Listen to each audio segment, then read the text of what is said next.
Good morning and welcome to the 2021 Arkansas Governor's Conference on Tourism and Hospitality. I'm Travis Napper, Director of Arkansas Tourism. Although we certainly miss seeing everyone in person, we're pleased to welcome more attendees to the Arkansas Governor's Conference than ever before. Over 1,000 attendees. A special welcome and thank you to all of our first-time attendees, who include tourism partners not only from Arkansas, but also from across the United States, and from all segments of the tourism and hospitality industries, from attractions to destinations to restaurants and many more. I know this will be a great opportunity for us all to learn and share from each other, and of course to showcase the hard work and resiliency of the tourism industry in the natural state. This year's conference is all about grit, generating recovery in tourism. It's something you all know a little bit about after the year we've experienced. 2020 challenged our industry in more ways than we had ever dreamed possible. Each one of you, no doubt, has your own story to tell about the grit you've demonstrated and your determination and perseverance to succeed. These 2 days will be filled with success stories, lessons learned, and concrete ways to move forward.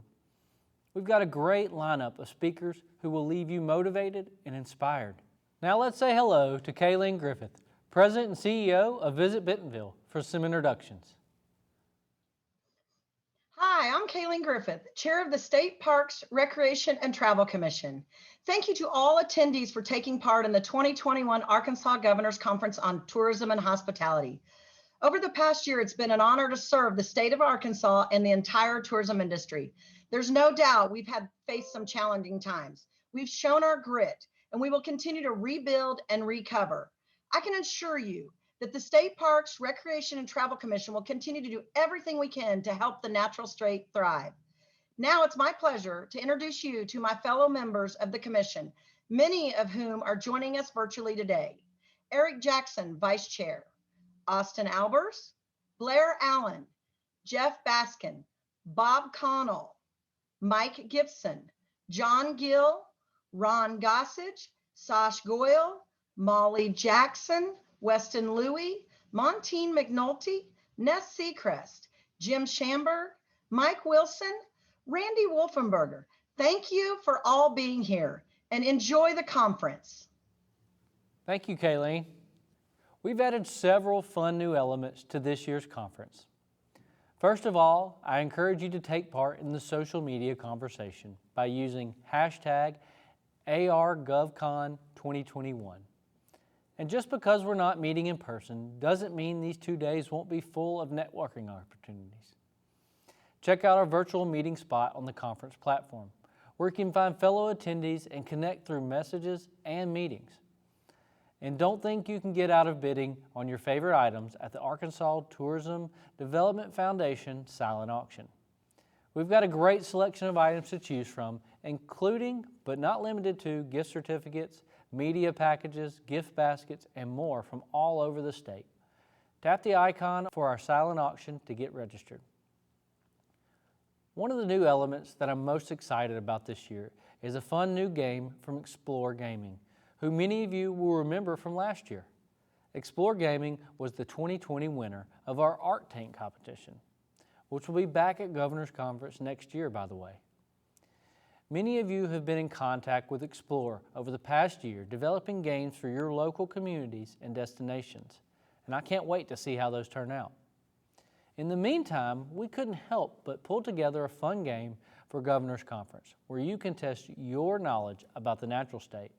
Throughout the conference, you'll have the opportunity to check out the Explore Trivia game created exclusively for our conference. Trivia will be available in between speakers to test your knowledge and make sure you're paying attention. Click the Explore Trivia game link on the conference platform to get started. Throughout the conference, we'll let you know who has the highest scores. And yes, there will be prizes. You'll be able to begin the challenge at the close of this session. Now, who's ready to get this conference started? I'll serve as your MC for the next 2 days as we join together to collaborate and learn. And there's no better way to kick off this event than with our esteemed guest, who this whole conference is named after. At this time, I'd like to invite Stacy Hurst, Secretary of the Arkansas Department of Parks, Heritage, and Tourism, for a few remarks and to welcome Governor Asa Hutchinson to our stage. Thank you, Travis. I'm so pleased to be here this morning with everyone and to help kick off the 2021 Governor's Conference on Tourism. We're very pleased with such a huge turnout, and we hope this conference inspires you and gives you great ideas as we come back stronger than ever. I'm particularly proud this morning to welcome my boss, Governor Asa Hutchinson, to this great event. Governor Hutchinson is one of the strongest advocates for tourism that we have, and he has a long history of advocating for our people, our industry, and for the best interests of the natural state. In 1996, he won the first of 3 successive terms in the U.S. House of Representatives, and during his 3rd term in Congress, President George W. Bush appointed him director of the Drug Enforcement Administration, and later as an undersecretary in the newly created Department of Homeland Security. Governor Hutchinson is the current vice chair of the National Governors Association, and his experience has established him as a national resource and for his expertise on trade, energy, national security, and education.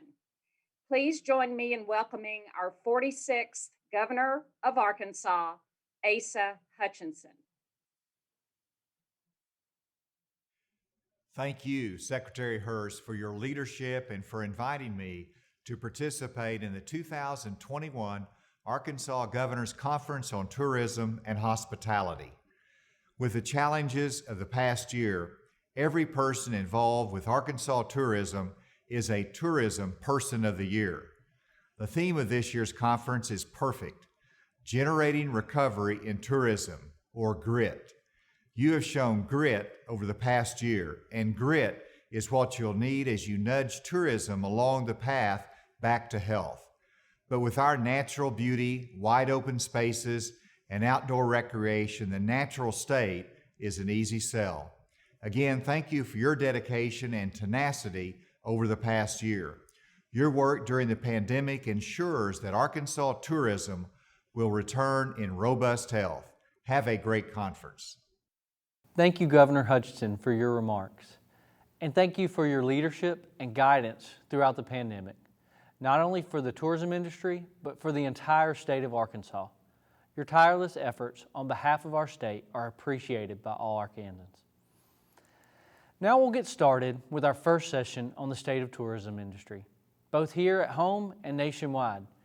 Joining me will be Caitlin DePaulo, Senior Economist with Tourism Economics, and we'll conclude the session with a time for Q&A. You may submit questions at any time via the conference platform. We will answer all questions via email this week. To start, I want you to know that I understand how tough the past year has been. I visited with tourism and hospitality partners from all corners of the state, and I've shared your frustrations and concerns. We're all in this together. The good news is that we are already recovering and will continue to do so. I have no doubt we'll come back stronger than we were before. To begin, though, I'd like to tell you a little bit about my first day on the job as Arkansas Tourism Director. I was actually still living in Louisiana before relocating to Little Rock, and it was April 1st. Yes, April Fool's Day.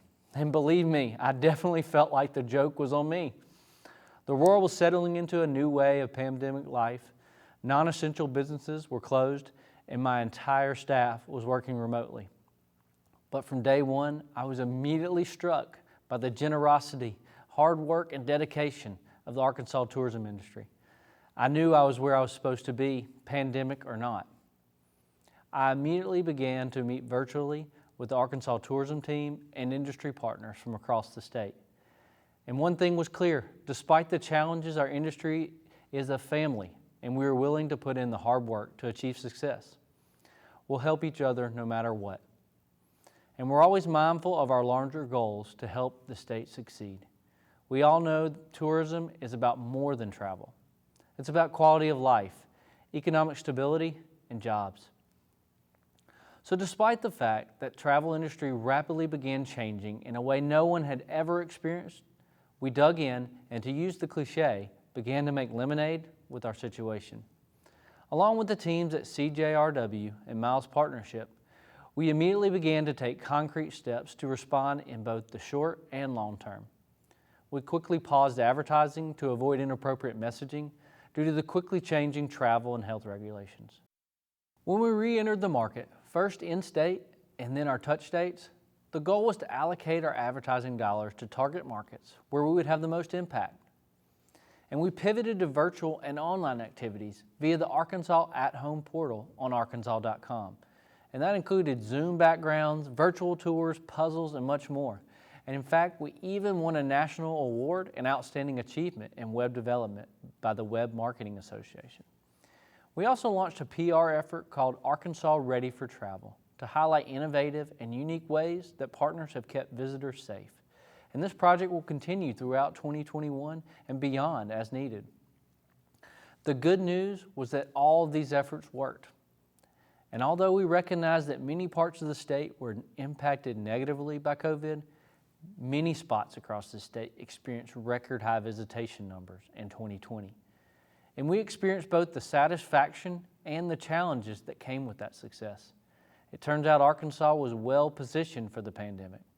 Our wide open spaces for outdoor exploration offered plenty of opportunities for travelers to gain fun and fulfilling experiences despite the pandemic. And Arkansas's attributes were reflected in national media outlets ranging from USA Today's 10 Best to Lonely Planet and the Travel Channel. Check out this brag reel to see more.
Now, despite these positive mentions on the national level, there's no doubt, of course, that the 2% lodging tax numbers took a huge hit in 2020. This lodging tax is collected primarily from out-of-state visitors, with the funds used solely to promote Arkansas as a tourism destination. But the data was better than expected. We finished fiscal year 20 down only 9.5%, and this fiscal year down under 19%, and we're heading in the right direction.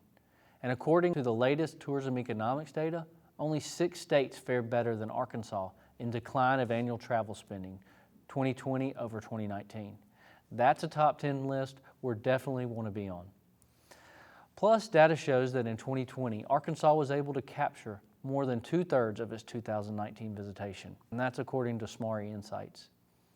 Arkansas continued to communicate to consumers about travel to the state and this likely helps sustain interest and visitation. Clearly, positive consumer sentiment for travel in Arkansas remained and will remain strong, and we expect that sentiment to continue throughout 2021.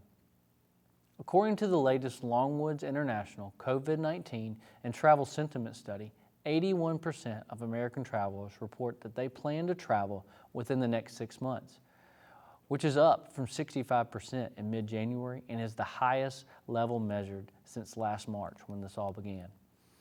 All of this data has guided us throughout our marketing planning for 2021. And you'll hear more about our upcoming plans during the marketing presentation with CJRW during the next session. Once travel is fully in recovery, the entire economy will recover as well. Now we have to be honest with the reality that some may not recover, but we believe many will. I've seen forecasts that indicate it may be 2024 before the tourism and travel industry truly gets back to normal. To share more insight into future predictions for both Arkansas and the U.S., I'd like to welcome Caitlin DePaulo, Senior Economist with Tourism Economics. Now, tourism economics has been great throughout the pandemic, keeping us informed on how COVID has affected us or impacted travel, but also given us some good insight into what the future might hold for recovery. Caitlin, could you give us an overview of what that might look like going a little bit in our past, kind of the present, near future, and also what the long-term recovery of full travel and tourism looks, and any kind of insights you may have specific to Arkansas? Absolutely. Travis, thank you so much for that introduction. So today I would just like to share with you some thoughts on, where we are, where we're going, and really planning for this recovery, which is nearer than ever. So we first need to recognize the difficult position that we're in. The situation is dismal by any measure. But we also need to recognize that it's improving, and it's been improving rather dramatically over the last 6 to 8 weeks, both in terms of the number of deaths as well as hospitalizations related to COVID-19. So indeed, some encouraging signs ahead of us. One way that we can really see this is in terms of the trajectory of vaccinations. So really, we're on track for vaccination levels of between 40 and 60% of the US population by June.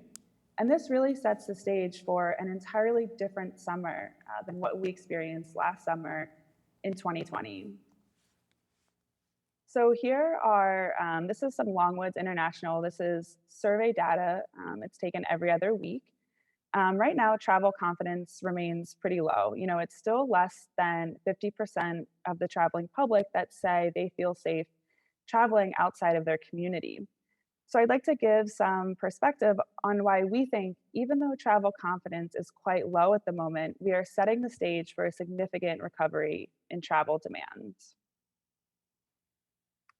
So the first reason for that is indeed the economy. One of the most important indicators is employment.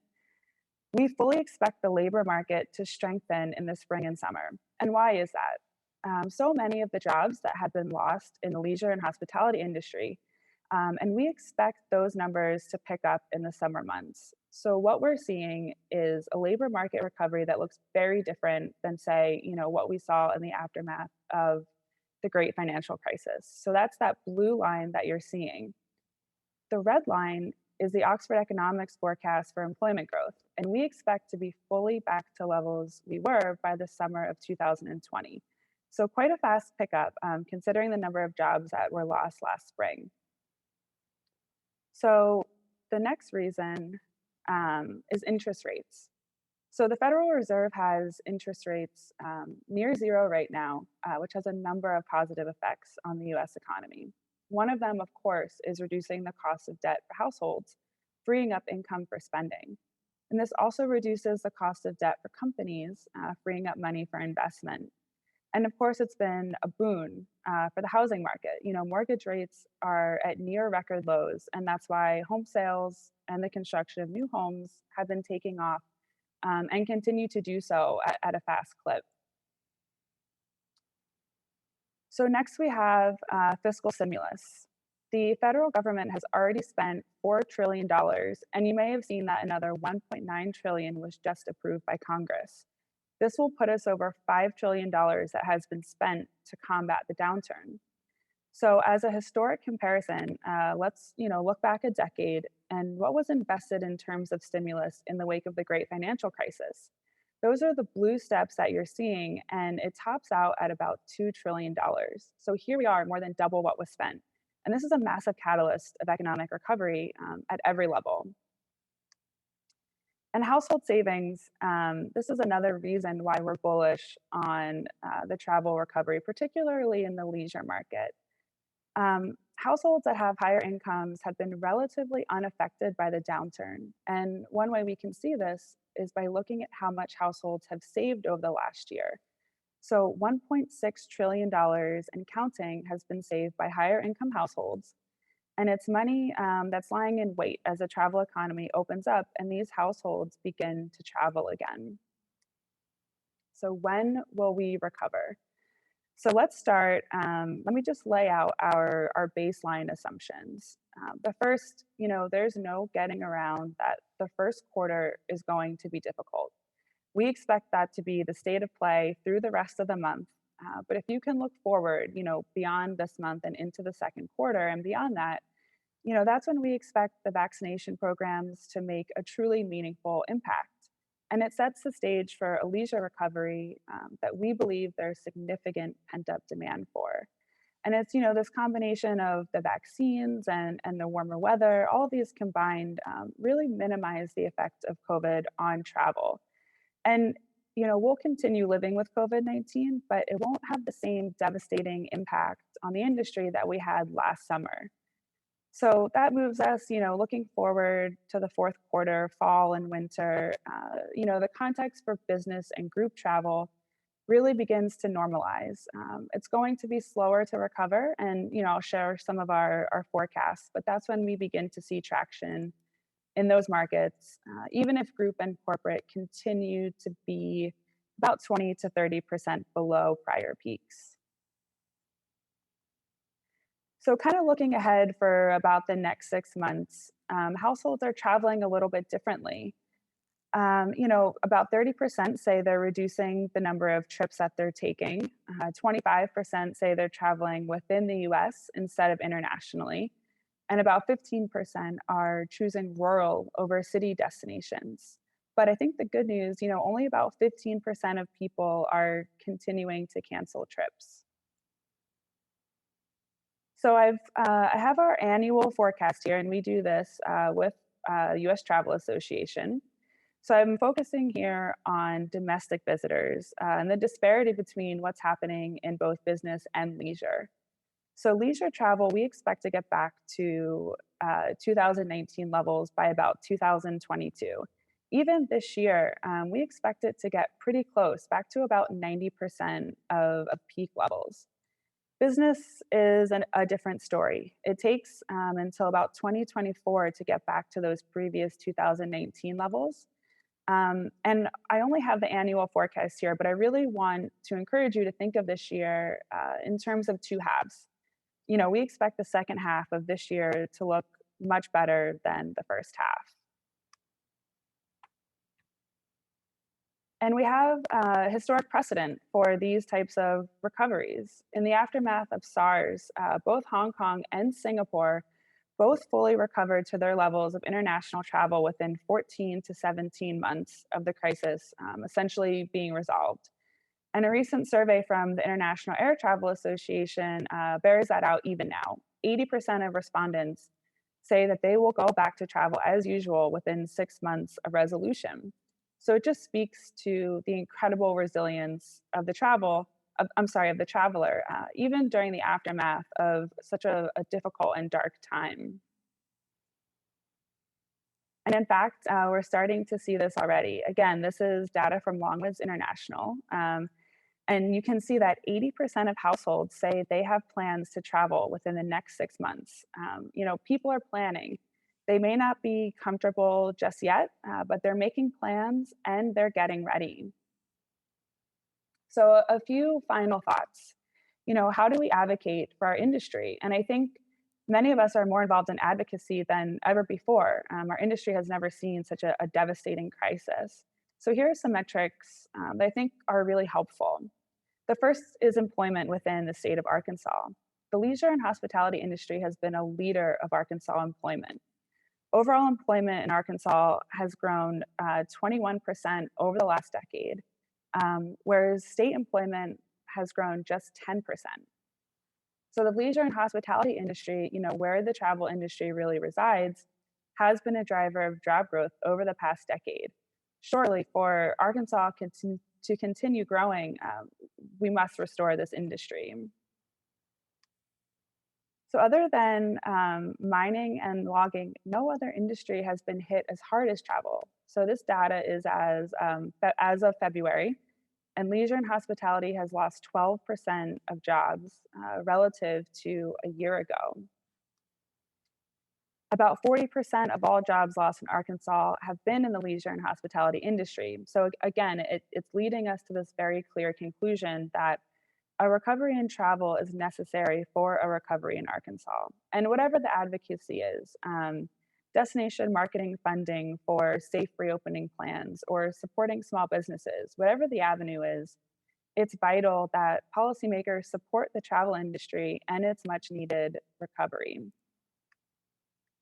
As many of you are probably aware, we've been tracking monthly spending by state, and Arkansas has improved dramatically from its April low of 74% below the prior year. It's been hovering around 30% declines each month.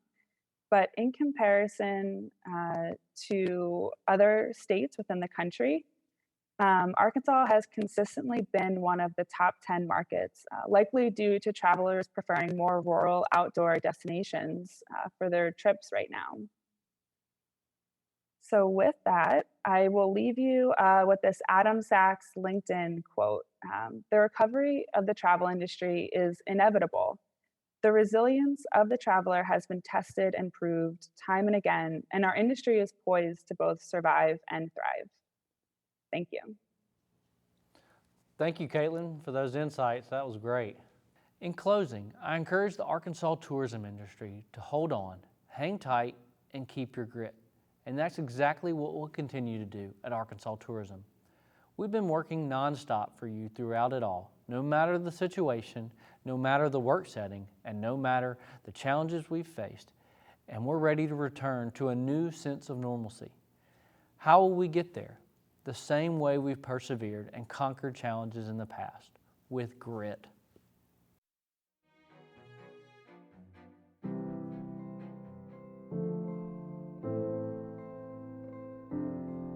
Sometimes I think the fates must grin as we denounce them and insist the only reason we can't win is the fates themselves have missed.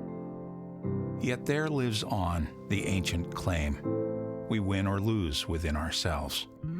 The shining trophies on our shelves can never win tomorrow's game. You and I know deeper down, there's always a chance to win the crown. But when we fail to give our best, we simply haven't met the test of giving all and saving none until the game is really won, of showing what is meant by grit, of playing through when others quit, of playing through, not letting up. It's bearing down that wins the cup, of dreaming there's a goal ahead, of hoping when our dreams are dead, of praying when our hopes have fled, yet losing, not afraid to fall, if bravely we have given all.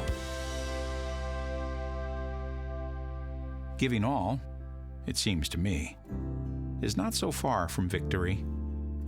And so, the fates are seldom wrong.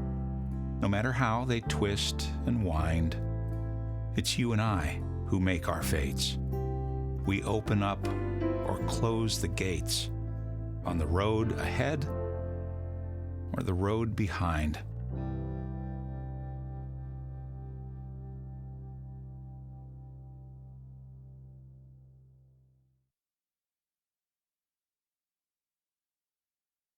We were built with grit and we'll rebuild with grit. I want to thank everyone for welcoming me into the Arkansas family this past year. There's nowhere else I'd rather be.